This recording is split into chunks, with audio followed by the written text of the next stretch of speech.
For example ഞാൻ സ്കീമൊന്നും workout ചെയ്യുന്നില്ല എന്ന് വിചാരിച്ചു, നിങ്ങളുടെ കാഴ്ചപ്പാടിൽ എന്ത് പ്രശ്നമായിരിക്കും സംഭവിക്കുന്നത് പറഞ്ഞു? ഞാൻ പറയാം. ഇതിലിപ്പോൾ ഒരു സിമ്പിളായിട്ട് ഞാൻ ഒരു കാര്യം പറയാം. നിങ്ങൾക്കിപ്പോൾ ഈ വീടിൻ്റെ മുകളിൽ ഒരു സോളാർ വാട്ടർ ഹീറ്റർ വെക്കുന്നുണ്ടെന്നിരിക്കട്ടെ. ഈ സോളാർ വാട്ടർ ഹീറ്ററിൽ നിന്ന് ചൂടുവെള്ളം നമ്മുടെ ബാത്റൂമിലേക്ക് എത്തണമല്ലോ. തീർച്ചയായിട്ടും. അതിനു വേണ്ടി നിങ്ങളൊരു ഹോട്ട് വാട്ടർ ലൈൻ മേളിൽ നിന്ന് താഴേക്ക് വലിച്ചിടണ്ടേ? വേണം. ഈ ഹോട്ട് വാട്ടർ ലൈൻ മേളിൽ നിന്ന് താഴെ വലിച്ചിടുന്ന അത്രയും പൈപ്പും അതിൻ്റെ ലേബറും നിങ്ങൾക്ക് ചിലവാക്കിയല്ലേ പറ്റൂ? തീർച്ചയായിട്ടും. ഇത് നിങ്ങൾ അവസാനം ആലോചിക്കേണ്ട ഒരു സാധനമല്ല. മറിച്ച് പ്ലംബിങ്ങിൻ്റെ ബഡ്ജറ്റ് ആലോചിക്കുമ്പോൾ തന്നെ നിങ്ങളുടെ മനസ്സിൽ പോകേണ്ട ഒരു തോട്ടാണ്, നമുക്ക് സോളാർ വാട്ടർ ഹീറ്റർ വേണോ വേണ്ടയോ? മനസ്സിലായോ? അപ്പോൾ സോളാർ വാട്ടർ ഹീറ്റർ വേണ്ട എന്നുള്ളതാണ്. പ്രൊവിഷൻ ഇടാൻ പറ്റുമെന്നാണ് നിങ്ങൾ പറയണേ? പ്രൊവിഷൻ ഇടരുത്, ഇടേണ്ട കാര്യമില്ല.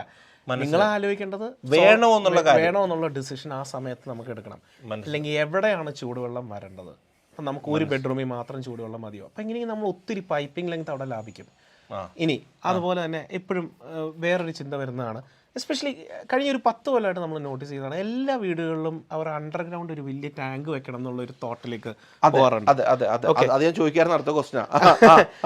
ഈ അണ്ടർഗ്രൗണ്ട് ടാങ്ക് വെക്കുക എന്ന് പറയുമ്പോൾ അതിൽ നിന്ന് നമ്മൾ മനസ്സിലാക്കേണ്ട, ആ ടാങ്ക് വന്നു, വെള്ളം ഏതോ അറേഞ്ച്മെന്റിൽ വെള്ളം ആ ടാങ്കിലേക്ക് വന്നു, ആ ടാങ്കിൽ നിന്ന് നമ്മളൊരു മോട്ടോർ അറേഞ്ച്മെന്റ് വഴി മോട്ടോർ വഴി മേളത്തെ ടാങ്കിലേക്ക് നമ്മൾ അടിച്ചു കയറ്റുന്നു. ഇതെല്ലാം വാസ്തവമാണ്. പക്ഷെ ഇതിനെല്ലാം കോസ്റ്റ് ഇല്ലേ? അതിന് പകരം ഞാൻ താമസിക്കുന്ന വീട്ടില്, എൻ്റെ സ്വന്തം വീട്ടില് ഈ പറഞ്ഞ പോലെ മുനിസിപ്പാലിറ്റിയുടെ വെള്ളം നേരെ വാട്ടർ ടാങ്കിലേക്ക്, മേളത്തെ വാട്ടർ ടാങ്കിലേക്ക് കയറും. കാരണം മുനിസിപ്പാലിറ്റി പമ്പ് ചെയ്യുന്ന പ്രഷറിൽ എളുപ്പത്തിൽ മേളിൽ കയറും. അപ്പം നമ്മളൊരു ലോ ബഡ്ജറ്റ് വീട് വെക്കുമ്പോൾ അടിയിൽ ഇതിൻ്റെ ടാങ്ക് വെക്കണം എന്നുള്ളൊരു തോട്ടിലേക്ക് പോകേണ്ട കാര്യമില്ല. മനസ്സിലായോ? ഈ പ്ലാനിങ്, ഈ ചിന്ത, തിങ്കിങ് എന്ന് പറയുന്നതിനാണ് ഞാൻ സ്കീം എന്ന് പറയുന്നത്. ഈ സ്കീം നമ്മൾ ആദ്യം തന്നെ തീരുമാനിച്ചിരിക്കണം.